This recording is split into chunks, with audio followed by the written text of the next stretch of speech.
నమస్కారం, welcome to I dream ధర్మ మార్గం కార్యక్రమానికి స్వాగతం. నేను మీ విజిత. ప్రస్తుతం మనతో పాటు ఉన్నారు ప్రముఖ జ్యోతిషులు అయ్యపు శ్రీ కృష్ణ సుధీ గారు. ఇప్పుడు వారితో మాట్లాడి మరిన్ని విషయాలు తెలుసుకుందాం. నమస్కారం అండి. నమస్కారం అండి. గురువుగారు, మనకు సూర్యగ్రహణం రాబోతుంది అక్టోబర్ 2వ తారీఖున అని చెప్పి చెప్తున్నారు. అయితే మనకు గ్రహణాలే లేవు ఈ సంవత్సరంలో మనకు అని చెప్పి, అసలు ఉన్నా కూడా వర్తించమని చెప్పి కూడా మనం ఉగాది పంచాంగ శ్రవణం సమయంలో చాలామంది చెప్పడం కూడా జరిగింది. అయితే నిజంగా గ్రహణం అనేది మన దగ్గర ఉందా? మనం నియమాలు పాటించాలా? మన దగ్గర లేకపోయినా ఆ ప్రభావం మనపై ఉంటుంది అని కొంతమంది చెప్తున్నారు. నిజంగా అలా జరిగే అవకాశం ఉంటుందంటారా? ఒకటి, భారతదేశంలో అయితే గ్రహణం కనిపించట్లేదు. ఓకే, ఆంధ్రప్రదేశ్లో కాదు, పూర్తి భారతదేశంలో ఎక్కడ గ్రహణం కనపడటం లేదు. ఓకే, అయితే కనబడినంత మాత్రం చేత ఆ గ్రహణం వచ్చేసేసి మన మీద ఏమీ ప్రభావం చూపెట్టదు. అలానే వచ్చేసి ఆ గ్రహణ ప్రభావం కానివ్వండి, దానివల్ల కలిగేటువంటి ఉపద్రవాలు కానీ నష్టాలు కానీ మన ప్రాంతానికి ఏముండవు అని చెప్పేసి అంటున్నారు. ఓకే, అయితే దీంట్లో ఒకటి గమనించాలి మీరు. సూర్యుడు, భూమి, చంద్రుడు ఒక సరళ రేఖ మీదకి వచ్చినప్పుడు పౌర్ణమి అమావాస్యలతో కలిసి కానీ సాధ్యపడదు. వచ్చిన సమయంలో రాహుకేతువులు కూడా అదే దారిలో కనుక్కుంటే అది రాహుగ్రస్త గ్రహణము, లేదంటే కేతుగ్రస్త గ్రహణం. ఓకే, రాహుకేతువులను వచ్చేసేసి ఛాయాగ్రహాలని అంటారు. మన జ్యోతిష్యంలో కూడా రాహుకేతువులకి వాళ్ళ సొంత ప్రాధాన్యత ఏమీ లేదు. ఏ రాశిలో ఉంటే, ఎవరి చేత కలిసి ఉంటే, ఎవరి దృష్టిలో ఉంటే వాళ్ళ ప్రభావాలు ఇస్తారు. మన దీంట్లో చెప్పేది కూడా భూమి యొక్క ఛాయ, లేదంటే చంద్రుడి యొక్క ఛాయ. అవి రెండు కలిపి ఒకటి రాహు, ఒకటి కేతు, నోట్స్ అంటున్నాం, నథింగ్ బట్ నోట్స్. దానివల్ల గ్రహాలు ఒక రకమైనటువంటి ఒకే సరళ రేఖలో. ఇదేంటంటే రవిని ఆత్మకారకుడు అంటున్నాం. మన సోల్ అయితే ఏదైతే ఉందో అది రవి. చంద్రుడు మనఃకారకుడు. అలానే భూమి మన యొక్క శరీరం అనుకోండి. భూమి మీద మనం ధాతు యుక్తంగా ఉన్నటువంటి శరీరం పంచభూతాత్మకం. ఈ శరీరం ధాతుయుక్తంగా ఉంటుంది. అది భూమి నుంచి ఏర్పడిన పంచధాతువులతో ఏర్పడేది. ఇలాంటి మూడు ఒకే సరళ రేఖలోకి వచ్చినప్పుడు భూమి మీద ఎక్కడున్నా దాని ప్రభావం ఉంటుంది. ఓకే, అందులో ఒక సంవత్సర కాలంలో ఎక్కువ గ్రహాలు వచ్చినప్పుడు ఎలా అంటే, మీకు తెలుగు ఉగాది దగ్గర నుంచి తీసుకుంటే ఇది మొత్తం 4 సార్లు సంభవిస్తుంది గ్రహణాలు. అదే భారతదేశంలో కనపడట్లేదు, అది వేరే విషయం. కానీ ఏంటంటే మనకు పగలైనప్పుడు చంద్రుడు అవతల వైపు ఉంటాడు కాబట్టి రాత్రిపూట ఉంటే చంద్రగ్రహణం కనపడుతుంది. ఆ భూమికి అవతల వైపున, ఎందుకంటే ఈ గోళంలో కాకుండా, ఈ భాగంలో కాకుండా ఆ భాగంలో కనపడుతుంది. అలానే వచ్చేసి మనకి వచ్చేసేసి రాత్రి అయినప్పుడు సూర్యగ్రహణం వస్తే ఆ అవతల భాగంలో కనపడుతుంది. ఇవి ఎక్కువ ఆ భాగాన్ని ప్రభావితం చేస్తున్నాయి. తద్వారా నష్టం కానివ్వండి, దాని ప్రభావ తీవ్రత కానివ్వండి ఆ దేశాల మీద ఖచ్చితంగా ఉంటుంది, ఉండి తీరుతుంది. అలానే ఒక తెలుగు పంచాంగం కానివ్వండి, ఇంగ్లీష్ క్యాలెండర్ ఒక క్యాలెండర్ ఇయర్లో 2 గ్రహణాలు వెంటనే వస్తే ఒక ఫలితం, 4 గ్రహణాలు ఒక సంవత్సరంలో వస్తే దాని ప్రభావం తీవ్రంగా ఉంటుంది. దీనికి కొన్ని ఉదాహరణలు చాలా పూర్వకాలంలో కూడా చెప్పారు. మహాభారత యుద్ధ సమయంలో వెంటనే గ్రహణాలు వచ్చినాయి. సూర్యగ్రహణం యుద్ధం జరుగుతున్న సమయంలో వచ్చింది. ఆ సమయంలోనే వచ్చే సైంధవుడిని సంహరించడానికి విష్ణువు చక్రం అడ్డం వేసి, శ్రీకృష్ణుడు చక్రాన్ని అడ్డం వేసిన దానికి సూర్యాస్తమయం అయిపోయిందని బయటకు వచ్చిన సైంధవుడిని సంహరించాడు అర్జునుడు. అది ఒక గ్రహణం కింద చెప్పడం జరిగింది. అదొకటి ఉదాహరణ. తర్వాత కాలంలో మనకి ఎప్పుడైతే ఇలాంటి గ్రహణాలు వరుసగా వస్తున్నాయో, వెంటనే గ్రహణాలు వచ్చినప్పుడు ఒకే ఎనర్జీ అదే రకమైనటువంటి వైబ్రేట్గా వచ్చినప్పుడు ఖచ్చితంగా దానివల్ల ప్రభావ తీవ్రత ఎక్కువగా ఉంటుంది, నష్టం. ఇవి మీరు గమనించినట్లయితే ఎక్కువగా ఇండియన్ ఓషన్, పసిఫిక్ ఓషన్ మధ్య, అలానే వచ్చేసి పసిఫిక్ ఓషన్ అను అట్లాంటిక్ ఓషన్ మధ్య ప్రాంతాలు ఇది ఎక్కువగా సంభవిస్తున్న ఈ సమయంలో వచ్చినటువంటి గ్రహణాలు ఈ సంవత్సరం. ఈ గ్రహణాల ప్రభావం ఆ దేశాల మీద చాలా దారుణంగా ఉంటుంది. ఒక రకంగా చెప్పాలంటే సూర్యగ్రహణం తర్వాత అతి తీవ్రమైన భూకంపం కానివ్వండి, సునామీ లాంటిది కానీ తప్పనిసరిగా రావచ్చు. ఓకే, అంటే మనం నివసించే ప్రాంతాన్ని బట్టి అక్కడ ఉన్న ప్రజలకు వర్తిస్తుందా, లేదంటే ఇప్పుడు మన భారతదేశంలో ఉన్న వాళ్ళు విదేశాల్లో ఉండే వాళ్ళు కూడా ఉన్నారు కదా, వాళ్ళకు కూడా వర్తిస్తుందా? అక్కడ ఎవరుంటే వాళ్ళకి వర్తిస్తుంది. ఆ ప్రాంతంలో ఎఫెక్టెడ్ ఏరియాలో ఎవరున్నా. ఇంకొకటండి, మనకి మీరు గమనిస్తే 2004లో సునామీ వచ్చింది. దానికి ముందు 3-4 నెలల ముందుగా సూర్యగ్రహణం సంభవించిన తర్వాత దాని ప్రభావం వల్ల వచ్చినటువంటి సూర్యగ్రహణం మన దేశంలో సునామీని తెప్పించింది అంట నేను. దానికి ఏంటంటే కొన్ని గ్రహాలు కొన్ని చోట్ల ఉన్నప్పుడు, ఇప్పుడు మీకు ఇంకొక ఎగ్జాంపుల్ మాట్లాడచ్చు. 1977లో వచ్చినటువంటి దివిసీమ ఉప్పెన, దాని ప్రభావం కూడా దానికి అనుగుణమైనటువంటి గ్రహస్థితులు ఇప్పుడు ఉన్నాయి. ఆ సమయంలో ఏ గ్రహాలు ఎక్కడ ఉన్నాయో ఓకే అదే గ్రహస్థితి ఈ సమయంలో కూడా మనకి కుజస్తంభన ఒకటి, గురుడు వక్రం ఒకటి, ఓకే అప్పుడున్న రాహు ప్లేస్లో ఇప్పుడు కేతు ఉన్న ప్లేస్లో అప్పుడు రాహు, ఇలాంటి పరిస్థితి. రాహుకేతువులు పరస్పరం వ్యతిరేక దిశల్లో ఉంటారు కాబట్టి అదే రాశుల్లో మీనంలో ఒకళ్ళు కన్యలో ఒకళ్ళు ఉండటం తటస్థిస్తుంది. దాంతో పాటుగా ఇది పంచభూతాత్మకంగా ఒక్కొక్క 5 సంవత్సరాలు ఒక్కొక్క పంచభూతానికి సంబంధించిన సంవత్సరాలు. మీరు గమనించినట్లయితే సైన్స్ ప్రకారం కూడా ఎల్‌నిలో ప్రభావం వల్ల ఈ సంవత్సరం వర్షాలు ఎక్కువ అన్నారు, పడుతున్నాయి. ఇప్పుడు సడన్ గా ఆగిపోయినాయి 4 పాటలు. ఎందుకు? ఇక్కడ గ్రహాల సంచారంలో కుజుడు ఏ నక్షత్రాల్లో సంచరిస్తున్నాడు, కుజస్తంభన ఉందా, కుజ పురోగతి ఉందా, లేదంటే వచ్చేసి రవి కంటే ముందు డిగ్రీలో బుధ శుక్రులు ఉన్నారు, పురోబుధుడు పురో శుక్రుడు, ఇవి కూడా వర్షపాతాన్ని సూచించేవి. వాటి ప్రకారం వచ్చేసి వర్షం పడటానికి, తీవ్ర వృష్టి పడటానికి లేదా కుంభవృష్టి పడటానికి ఇలాంటి వాటికి సూచనలు ఉన్నాయి. ఓకే, ఇప్పుడు అప్పుడు జరిగిన ఆ సంఘటనల టైంలో ఏ గ్రహస్థితి ఉందో ఇప్పుడు కూడా అదే ఉందన్నారు కదా, మళ్ళీ అలాంటి ప్రమాదాలు అలాంటివే జరిగే అవకాశాలు ఉన్నాయంటారా? మరి అక్టోబర్ 2, 3 తర్వాత సూర్యగ్రహణం ఉందండి. 2వ తారీఖు 3వ తారీఖు సూర్యగ్రహణం ఉంది. అంటే మనకి 3వ తారీఖు ఉదయానికే పూర్తవుతుంది మన భారతదేశ పంచాంగం ప్రకారంగానండి, మన యొక్క డేట్ల ప్రకారంగానండి. 2వ తారీఖు నైటే వస్తుంది గ్రహణం. ఈ గ్రహణ ప్రభావం వల్ల మన భారతదేశం కాదు కానీ భూమి మీద కొన్ని ఉత్పాతాలు జరగడానికి అధిక సంఖ్యాకమైనటువంటి గ్రహస్థితులు దోహదం అవుతున్నాయి. అయితే నేను చెప్పిందే మాట్లాడతాను. మనకి కరోనా రావడానికి ముందు ఒక సూర్యగ్రహణం వచ్చింది. ఆ గ్రహణంలో సూర్యుడు కేతువుతో పాటుగా మొత్తం 5 గ్రహాలు కలిసినాయి, సప్తగ్రహ కూటమి. ఇన్ని గ్రహాలు ఆ గ్రహణం అంటే సూర్యుడితో పాటు బుధుడు ఎక్కువ కలిసే ఉంటాడు, శుక్రుడు దానికి 90 డిగ్రీస్ కంటే ఎక్కువ దూరంలో ఉండడు. అలా మిగతా గ్రహాలు కూడా కలవటం సంభవించిన కారణం చేత తీవ్రమైనటువంటి అంటువ్యాధులు ప్రబలుతాయంటే కొంతమంది హేతువాదులు ఇవన్నీ భయపడటం కోసం మీరు చెప్పే మాట్లాడినారు. వచ్చిన తర్వాత ఏదో కాకతాళీయంగా జరిగిందన్నారు. ఇవన్నీ ఏంటంటే కొన్ని దీని నుంచి ఉపద్రవాల నుంచి సూచనలు ఉన్నప్పుడు ఉత్పాతాలు కలగటానికి సూచన, దాన్ని తప్పించుకోవడానికి పరిహారాలు కూడా చెప్పారు మనకు కొన్ని గ్రంథాల్లో. శాంతి కమలాకరణ లాంటి గ్రంథాల్లో దానికి సంబంధించిన ఉత్పాతాలు ఇలా రావచ్చు, ఈ గ్రహస్థితులు కానివ్వండి ఈ రకమైన గ్రహణాల వల్ల జరుగుతాయి, వాటిని ఎలా అధిగమించవచ్చు, ఏ రకమైన శాంతులు చేయాలి, దీనికి సంబంధించిన పరిహారాలు చెప్పారు. అవి చేసుకున్నట్టయితే, ఎందుకంటే ఊరికే ఇలా జరుగుతుందని భయపెట్టడానికో లేదంటే ఈ రకమైన గ్రహస్థితి వల్ల ఇంత ప్రమాదాలు జరుగుతాయి, ఎంతమంది చచ్చిపోతారు అని చెప్పడానికో జ్యోతిష్ శాస్త్రం లేదండి. ఫలాని గ్రహచారాన్ని సూచయంతి మనీషిన కోవక్తా తారతమ్యస్య తమేకం వేద సంహిన. చాలా ఉద్గ్రంథాలు రాసిన వాళ్ళు కూడా ఫస్ట్ శ్లోకం కింద దీన్నే పెట్టుకున్నారు. ఎందుకంటే దీన్ని సూచన చేయటంతో వల్ల కొంతమందిని కాపాడడానికి చాలా వరకు అవకాశం ఉంది.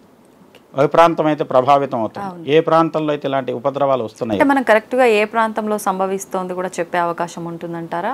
దక్షిణ భారతదేశంలో ముఖ్యంగా తమిళనాడు కోస్ట్ ప్రాంతం, అలానే మన ఆంధ్రప్రదేశ్లో నెల్లూరు దగ్గర నుంచి కింద భాగం, అలానే వెస్ట్రన్ కోస్ట్ లో కూడా ఒక సైక్లోన్ వచ్చే అవకాశం, గుజరాత్ ప్రాంతంలో తీర ప్రాంతంలో అటు కూడా వచ్చే అవకాశం ఉంది. నవంబరు డిసెంబరు ఈ 2-3 నెలల్లో సహజంగా. ఇప్పుడు మీరు గమనిస్తే మామూలుగా దానికి ఇది జ్యోతిషాస్త్రపరమైనటువంటి విశ్లేషణ కూడా అవసరం లేదండి. మనకి సీజన్ స్టార్ట్ అయినప్పుడే ఫస్ట్లో వచ్చేటువంటి సైక్లోన్స్ ఎక్కువ ఒరిస్సాను, ఆంధ్రప్రదేశ్, వైజాగ్, తర్వాత వచ్చేసి మన ఈ బందరు లాంటి వచ్చేసి ఒంగోలు వరకు తీరం దాటుతాయి. నవంబర్లో వచ్చేసేటువంటి సైక్లోన్స్ మీరు అబ్జర్వ్ చేయండి, ఎప్పుడైనా సరే కూడా తమిళనాడు లాంటి వచ్చేసి నెల్లూరు ఆ ప్రాంతంలో అక్టోబర్ నవంబర్లో వచ్చేటువంటి తుఫాన్లు ఆ ప్రాంతంలో తీరం దాటుతుంటాయి. దీనికి ఏ సంవత్సరం గమనించినా మీకు అదే ఉంటుంది. దీనివల్ల ఏంటంటే మనకు అర్థమవుతుంది అంటే ఒక సైక్లోన్ అట్టించి వచ్చేటువంటి గాలులు, ఎందుకంటే నైరుతి ఋతుపవనాలు వచ్చేది, నైరుతి ఋతుపవనాల నుంచి వచ్చేటువంటి గాలి యొక్క వేగం కానివ్వండి దిశ కానివ్వండి దాని ప్రకారం ఏ ప్రాంతం ఎఫెక్ట్ అవుతుందో చెప్పచ్చు. మరి ఇప్పుడు సమస్య ఉంది అని తెలుస్తుంది, ఇంతకు ముందున్న గ్రహస్థితులే ఉన్నాయని తెలుస్తుంది, అలాంటి ఇబ్బందులు వచ్చే అవకాశం ఉందని తెలుస్తుంది, వాటికి పరిష్కారాలు కూడా మనకు పెద్దలు చెప్పారు, ఉన్నాయి మన గ్రంథాల్లో అన్నారు కదా, ఏంటండి పరిష్కారం? ఖచ్చితంగా ఏ ప్రాంతం అయితే ప్రకృతి వైపరీత్యాలకు గురి కాబడుతుందో ఆ ప్రాంతంలో వచ్చేసి సౌర సంబంధమైనటువంటి యాగం కానివ్వండి, సౌర సంబంధమైనటువంటి పూజా విధానంలో దానికి సంబంధించినటువంటి యాగం, అలానే వచ్చేసి నారసింహ శాంతిని ప్రత్యేకంగా చెప్పారు. దానికి కూడా ద్రవ్యంగా కూడా పెద్ద విలువైనటువంటి బాగా ఎక్కువ ఖర్చు పెట్టే ద్రవ్యాలు కాకుండా తిప్పతీగ, గుడూచి సహిత దూర్వాయి గరిక ఉంటుంది కదా, గరికతో కూడుకున్నట్టు తిప్పతితో కలిపి నారసింహ శాంతి చేయమన్నాడు. చేస్తే ఆ ప్రాంతంలో జరగబోయేటువంటి ప్రకృతి వైపరీత్యాల నుంచి రక్షణ కలుగుతుంది అని చెప్పారు. శాంతి కమలాకరంలో ఉంటుంది. ఓకే. అయితే ఇప్పుడు గరిక అన్నారు కాబట్టి నాకు ఇంకొక డౌట్, మనకు గ్రహణాలు అనగానే గరికతో ముడిపడి ఉంటుంది ఖచ్చితంగా. గ్రహణం పట్టు విడుపుకి మనం పట్టు సమయం ఎప్పుడైతే ఉందో దానికన్నా ముందుగానే గరిక తీసుకొచ్చి ఆహార పదార్థాల్లో వాటిల్లో వేసి పెడుతుంటారు, అలా ఇంటి గుమ్మం దగ్గర వేసి పెడుతుంటారు. ఏంటండి గరికకు దానికి ఉన్న? గరిక కాదండి, దర్భ. దర్భ అంటే ఇవన్నీ ఒక సిమిలర్ జాతులే కానీ దర్భకి విశేషం ఉందండి. మన పురాణోక్తంగా చెప్పాలంటే మన పురాణాల ప్రకారం, ఇతిహాసాల ప్రకారం గరుత్మంతుడు తన తల్లి యొక్క దాస్యం తొలగించడం కోసం దేవతల దగ్గర ఉన్నటువంటి అమృత భాండాన్ని తెచ్చి నాగులకు ఇస్తానని చెప్పి ప్రమాణం చేస్తాడు. ఇంద్రుడు సర్పాలు ఇప్పటికే వచ్చేసేసి చాలా శక్తివంతులయ్యి సృష్టిని ఇబ్బంది పెడుతున్నాయి కాబట్టి సర్పాలను ఆపటం కోసం అది కనుక వాళ్ళ దగ్గరికి చేరితే ఇబ్బంది పడుతుంది. నీవు దాని ప్రకారం ఇంద్రుడు గరుత్మంతుడు యుద్ధం చేస్తారు, ఇంద్రుడు ఓడిపోతాడు. అప్పుడు గరుత్మంతుడు అమృత భాండాన్ని తీసుకెళ్తుంటే నాగులకు గనక అమృతం చేరితే సృష్టికి చాలా ఇబ్బంది కలుగుతుంది కాబట్టి నీ యొక్క ప్రతిజ్ఞ ప్రకారం వాళ్ళకి అవి ఇచ్చేసి ఇచ్చిన తర్వాత నేను తెచ్చేసుకుంటా కలశాన్ని తస్కరించి అని చెప్పి ఇంద్రుడు చెప్తాడు.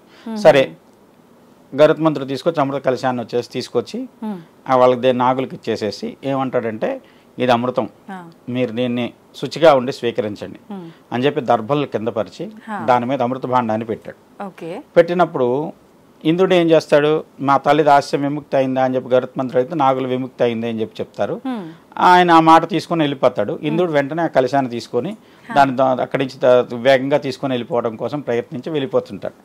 ఆ వెళ్ళిపోయే సమయంలో కొన్ని అమృత బిందువులు చిలికి ఆ దర్భల యొక్క కొసల మీద పడ్డాయి. అందుకని దర్భలకు అంత శక్తి నిజంగా మన పురాణం ప్రకారం. సరే ఇది పురాణం, ఇతిహాసం, ఎవరెవరు చూశారు, మీరు చూసారా అని చెప్పి మమ్మల్ని అడుగుతుంటారు, సాక్ష్యాలు కావాలి. కానీ హేతుబద్ధంగా దాన్ని ల్యాబ్ లో టెస్ట్ చేశారు. ట్రాన్స్ఫరబుల్ ఎనర్జీ ఏదైతే ఉందో ఆ దర్భ కొసల్లో ఉంటదండి. అందులోనూ పర్టికులర్ గా కొన్ని రోజుల్లో వాటిని కనుక తీసినట్లయితే ప్రతి ఒక్క ఔషధిని సేకరించడానికి ఒక విధానం ఉంది. దాన్ని దీర్ఘకాలం పనిచేసేలా చేయొచ్చు. ఇప్పుడు దర్భ కూడా ఒక ఔషధం అనుకోండి, భూమిలో పెట్టే మొలకలన్నీ వచ్చిన మొలకలన్నీ ఔషధం. అది ఆషాఢ మాసం కానీ శ్రావణ మాసం కానీ అమావాస్య నాడు కుశగ్రహణం అని ఉంటుంది. ఆ రోజులో కనుక దాన్ని సేకరించి తీసి కట్ చేసి కనుక పెట్టుకుంటే 100 సార్లు వాడినా దాని శక్తి ఎక్కడికి పోదట. అంత విశేషమైన. అందుకని పంచాంగంలో కూడా మీరు చూస్తే అమావాస్య, ఆషాఢ బౌల అమావాస్య కానీ శ్రావణ బౌల అమావాస్య కానీ కుశగ్రహణం అంటారు. అంటే ఇప్పుడు దుర్వాంకురాల్లో ఇప్పుడు ఇంకొక సూక్తి కూడా ఉంది, ప్రాతః కాశః కుశ సమానః అని చెప్పి.